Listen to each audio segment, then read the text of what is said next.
हिमालय की बर्फ से ढकी घाटी में, जहां बादल जमीन को छूते थे, एक साधु वर्षों से तपस्या कर रहा था। उसका नाम था स्वामी आर्यमित्र। वह ना किसी गांव से आता था, ना किसी जाति या धर्म से बंधा था। वह बस प्रकृति से बात करता, हवा से सीखता और नदी से गीत सुनता था। हर सुबह वह गंगा के निर्मल जल में स्नान करता, फिर एक पुराने पीपल के नीचे बैठ ध्यान लगाता। उसे शांति थी, या शायद वह शांति ढूंढ रहा था, किसी अधूरे सवाल का जवाब। एक दिन सुबह सुबह जब सूर्य की पहली किरण पहाड़ों के पार फैली, आर्यमित्र ने देखा घाटी के रास्ते से एक लड़की चली आ रही थी। सफेद कपड़ों में लिपटी, बाल हवा में उड़ते हुए, आंखों में भय और थकान। वह उसके पास आकर गिर पड़ी। साधु ने तुरंत उसे उठाया और झोंपड़ी में ले गया। उसके शरीर पर चोटों के निशान थे, शायद वह किसी हादसे से भागकर आई थी। आर्यमित्र ने जड़ी बूटियों से मरहम लगाया और बोला, डर मत कन्या, यहां कोई तेरा अहित नहीं करेगा, तू विश्राम कर।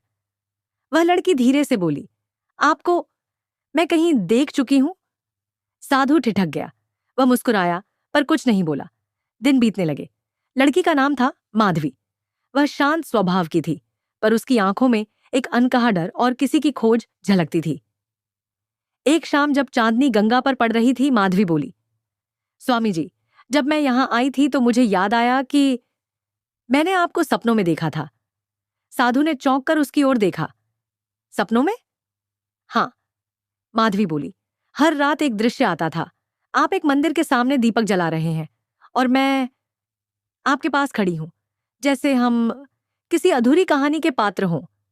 साधु की आंखें गहरी हो गईं। कई सालों बाद किसी ने उसके भीतर का दर्द छुआ था। धीरे से उसने कहा, माधवी, शायद आत्माएं समय से परे होती है। कभी जो अधूरा रह जाए वह युगों बाद भी पूरा होने लौट आता है। अगले दिन साधु ध्यान में बैठा तो उसके मन में एक चित्र उभरा।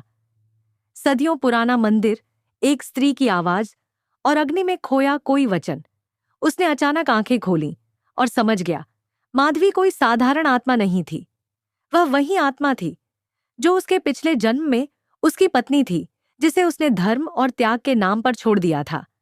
अब इस जन्म में वह आत्मा लौट आई थी, न प्रेम के लिए, न पुनर्मिलन के लिए, बल्कि क्षमा के लिए। उस रात घाटी में तेज आंधी चली। माधवी ने देखा कि साधु बाहर खड़ा मंत्र जप रहा था। आकाश में बिजली चमकी और उसकी चौकी पर वही नीली लौ जल उठी जो वर्षों पहले मंदिर में जली थी। माधवी दौड़कर उसके पास आई। स्वामी जी, यह सब क्या है? साधु ने आंखें बंद की और बोला, माधवी, ये वो वचन है जो अधूरा रह गया था। मैंने पिछले जन्म में तुमसे कहा था कि अगली बार जब मिलूंगा तो न तुम्हें त्यागूंगा न खुद को। उसकी आवाज कांप रही थी। अब मैं साधु हूं, तुम साध्वी आत्मा हो, और यह मिलन प्रेम नहीं, मुक्ति का है। माधवी के आंसू गिर पड़े, लेकिन उसके चेहरे पर शांति थी। सुबह जब सूरज उगा, घाटी में फूलों की खुशबू फैली थी। माधवी के शरीर से रोशनी की लहर उठी और वह हवा में विलीन हो गई, जैसे धूप में बर्फ पिघलती है। साधु ने आंखें खोली। वह मुस्कुराया। वह जान गया उसकी आत्मा अब मुक्त है, और माधवी की भी। उस दिन के बाद किसी ने स्वामी आर्यमित्र को नहीं देखा। कहा जाता है वह भी हवा में विलीन हो गए, या शायद अगले जन्म की यात्रा पर निकल पड़े। धीमे संगीत के साथ अंत। कभी कभी प्रेम शरीरों का नहीं, आत्माओं का होता है, और आत्माएं हमेशा रास्ता ढूंढ ही लेती हैं। अगर आप अपने मम्मी और पापा को प्यार करते हो तो लाइक करो और सब्सक्राइब करो किडोवर्स को।